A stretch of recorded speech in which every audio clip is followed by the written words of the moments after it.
Antes de começarmos, já deixe seu like no vídeo.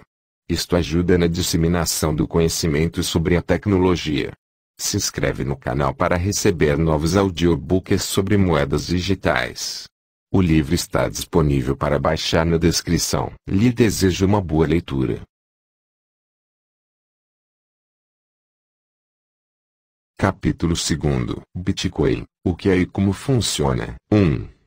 O que é Bitcoin? Bitcoin é uma moeda digital peer-to-peer, par a par ou, simplesmente, de ponto a ponto, de código aberto, que não depende de uma autoridade central. Entre muitas outras coisas, o que faz o Bitcoin ser único é o fato de ele ser o primeiro sistema de pagamentos global totalmente descentralizado. Ainda que à primeira vista possa parecer complicado, os conceitos fundamentais não são difíceis de compreender. 1. Visão geral. Até a invenção do Bitcoin, em 2008, pelo programador não identificado conhecido apenas pelo nome Satoshi Nakamoto, transações online sempre requereram um terceiro intermediário de confiança. Por exemplo, se Maria quisesse enviar 100 unidades monetárias ao João por meio da internet, ela teria que depender de serviços de terceiros como PayPal ou Mastercard. Intermediários como o PayPal mantêm um registro dos saldos em conta dos clientes. Quando Maria envia 100 unidades monetárias ao João, o PayPal debita a quantia de sua conta, creditando-a na de João. Sem tais intermediários, um dinheiro digital poderia ser gasto duas vezes. Imagine que não haja intermediários com registros históricos, e que o dinheiro digital seja simplesmente um arquivo de computador, da mesma forma que documentos digitais são arquivos de computador. Maria poderia enviar ao João 100 unidades monetárias simplesmente anexando o arquivo de dinheiro em uma mensagem. Mas assim como ocorre com um e-mail, enviar um arquivo como anexo não remove do computador originador da mensagem eletrônica. Maria reteria a cópia do arquivo após tê-lo enviado anexado à mensagem. Dessa forma, ela poderia facilmente enviar as mesmas 100 unidades monetárias ao Marcos.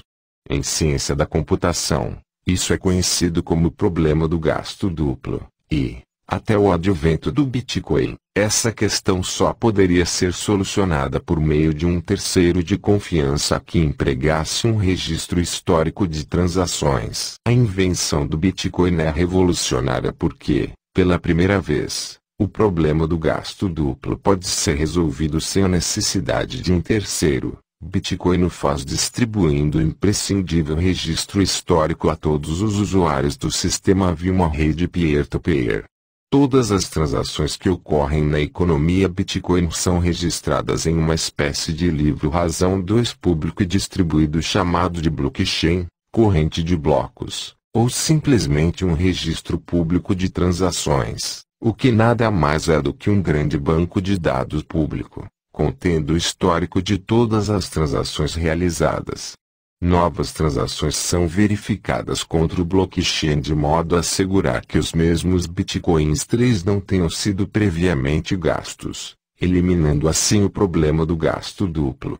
A rede global peer-to-peer, composta de milhares de usuários, torna-se o próprio intermediário. Maria e João podem transacionar sem o PayPal. É importante notar que as transações na rede Bitcoin não são denominadas em dólares, euros ou reais, como são no PayPal ou Mastercard. Em vez disso, são denominadas em bitcoins.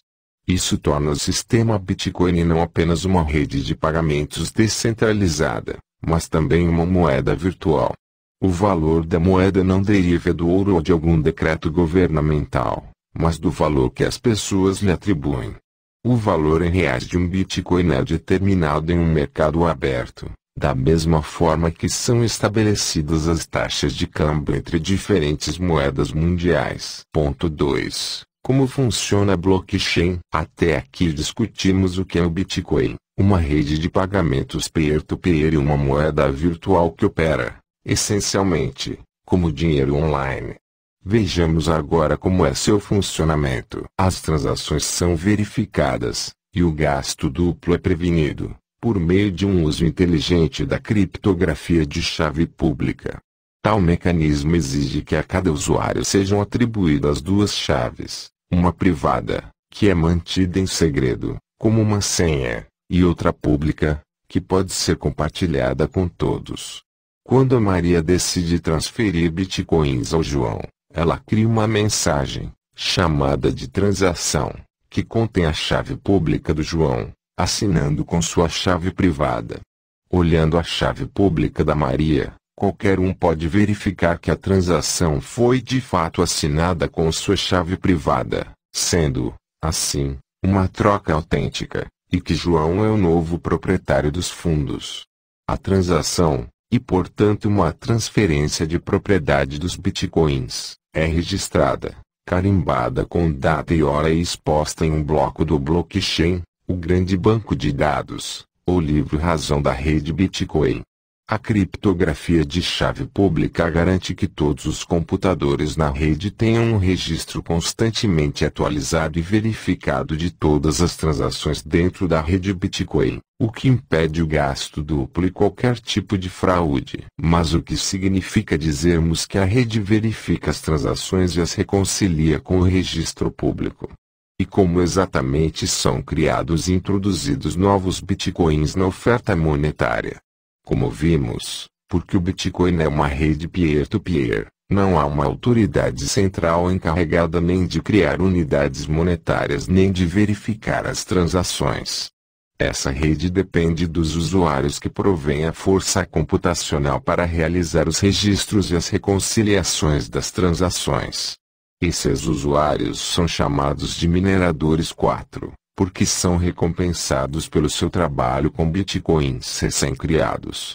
Bitcoins são criados, ou minerados, à medida que milhares de computadores dispersos resolvem problemas matemáticos complexos que verificam as transações no blockchain. Como um analista afirmou, a real mineração de bitcoins é puramente um processo matemático. Uma analogia útil é a procura de números primos. Costumava ser relativamente fácil achar os menores. Eratóstenes, na Grécia Antiga, produziu o primeiro algoritmo para encontrá-los. Mas à medida que eles eram encontrados, ficava mais difícil encontrar os maiores. Hoje em dia, pesquisadores usam computadores avançados de alto desempenho para encontrá-los, e suas façanhas são observadas pela comunidade da matemática. Por exemplo, a Universidade do Tennessee mantém uma lista dos 5.000 maiores. No caso do Bitcoin, a busca não é, na verdade, por números primos, mas por encontrar a sequência de dados, chamada de bloco, que produz certo padrão quando o algoritmo hash do Bitcoin é aplicado aos dados. Quando uma combinação ocorre, o minerador obtém um prêmio de bitcoins, e também uma taxa de serviço, em bitcoins, no caso de um mesmo bloco ter sido usado para verificar uma transação. O tamanho do prêmio é reduzido ao passo que bitcoins são minerados. A dificuldade da busca também aumenta, fazendo com que seja computacionalmente mais difícil encontrar uma combinação. Esses dois efeitos combinados acabam por reduzir ao longo do tempo a taxa com que bitcoins são produzidos, imitando a taxa de produção de uma commodity como ouro. Em um momento futuro, novos bitcoins não serão produzidos, e o único incentivo aos mineradores serão as taxas de serviços pela verificação de transações. 5. O protocolo, portanto, foi projetado de tal forma que cada minerador contribui com a força de processamento de seu computador visando a sustentação da infraestrutura necessária para manter e autenticar a rede da moeda digital. Mineradores são premiados com bitcoins recém-criados por contribuir com força de processamento para manter a rede e por verificar as transações no blockchain. E à medida que mais capacidade computacional é dedicada à mineração, o protocolo incrementa a dificuldade do problema matemático, assegurando que bitcoins sejam sempre minerados a uma taxa previsível e limitada. Esse processo de mineração de bitcoins não continuará indefinidamente. O Bitcoin foi projetado de modo a reproduzir a extração de ouro ou outro metal precioso da Terra. Somente um número limitado e previamente conhecido de bitcoins poderá ser minerado. A quantidade arbitrária escolhida como limite foi de 21 milhões de bitcoins. Estima-se que os mineradores colherão o último satoshi, ou 0,00000001 de um bitcoin, no ano de 2140. Se a potência de mineração total escalar a um nível bastante elevado, a dificuldade de minerar bitcoins aumentará tanto que encontrar o último satoshi será uma empreitada digital consideravelmente desafiadora. Uma vez que o último satoshi tenha sido minerado, os mineradores que direcionarem sua potência de processamento ao ato de verificação das transações serão recompensados com taxas de serviço, em vez de novos bitcoins minerados.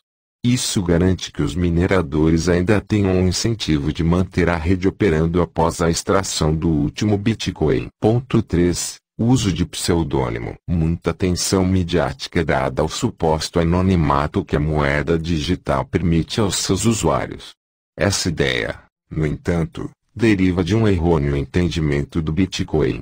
Porque as transações online até hoje necessitaram de um terceiro intermediário, elas não foram anônimas. O PayPal, por exemplo, tem um registro de todas as vezes em que a Maria enviou dinheiro ao João. E porque as contas no PayPal da Maria e do João são amarradas às suas contas bancárias, suas identidades são provavelmente sabidas. Em contraste, se a Maria entrega ao João R$ 100 em dinheiro, não há intermediário nem registro da transação. E se a Maria e o João não conhecem um ao outro, podemos dizer que a transação é completamente anônima. O Bitcoin encaixa assim em algum ponto entre esses dois extremos. Por um lado, bitcoins são como dinheiro vivo, no sentido de que, quando a Maria envia bitcoins ao João, ela não mais os possui, e ele sim, e não há nenhum terceiro intermediário entre eles que conhece suas respectivas identidades. Por outro lado, e diferentemente do dinheiro vivo, o fato de que a transação ocorreu entre duas chaves públicas, em tal dia e hora, com certa quantidade, além de outras informações, é registrado no blockchain. Em realidade, qualquer e toda transação já efetuada na história da economia Bitcoin pode ser vista no blockchain, enquanto as chaves públicas de todas as transações, também conhecidas como endereços Bitcoin, são registradas no blockchain. Tais chaves não são vinculadas à identidade de ninguém. Porém, se a identidade de uma pessoa estivesse associada a uma chave pública, poderíamos vasculhar as transações no blockchain e facilmente ver todas as transações associadas a essa chave. Dessa forma, ainda que Bitcoin seja bastante semelhante ao dinheiro vivo, em que as partes podem transacionar sem revelar suas identidades a um terceiro ou entre si, é também distinto do dinheiro vivo, pois todas as transações de ir para um endereço Bitcoin qualquer podem ser rastreadas. Nesse sentido, Bitcoin não garante o anonimato, mas permite o uso de pseudônimo. Vincular uma identidade do mundo real a um endereço Bitcoin não é tão difícil quanto se possa imaginar. Para começar, a identidade de uma pessoa, ou pelo menos informação de identificação, como um endereço IP, é frequentemente registrada quando alguém realiza uma transação de Bitcoin em uma página web ou troca dólares por Bitcoins em uma casa de câmbio de Bitcoins. Para aumentar as chances de manter o pseudônimo, seria necessário empregar softwares de anonimato como Tor, e ter o cuidado de nunca transacionar com um endereço Bitcoin no qual poderia ser rastreada a identidade do usuário. Por fim, é também possível colher a identidade simplesmente olhando o blockchain. Um estudo descobriu que técnicas de agrupamento baseadas em comportamento poderiam revelar as identidades de 40% dos usuários de Bitcoin em um experimento simulado.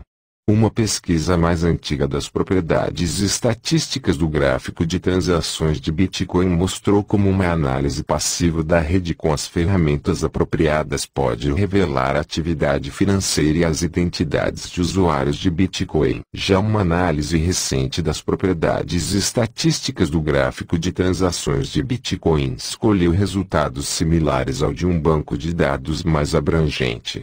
Uma outra análise do gráfico de transações de bitcoins reiterou que observadores usando fusão de entidades 7 podem notar padrões estruturais no comportamento do usuário, enfatizando que esse é um dos desafios mais importantes ao anonimato do Bitcoin. 8. Apesar disso, usuários de Bitcoin desfrutam de um nível muito maior de privacidade do que usuários de serviços tradicionais de transferência digital, os quais precisam fornecer informação pessoal detalhada a terceiros intermediários que facilitam a troca financeira. Ainda que Bitcoin seja frequentemente referido como uma moeda anônima, em realidade, é bastante difícil permanecer anônimo na rede Bitcoin. Pseudônimos ligados a transações protocoladas no registro público podem ser identificados anos após a realização de uma troca.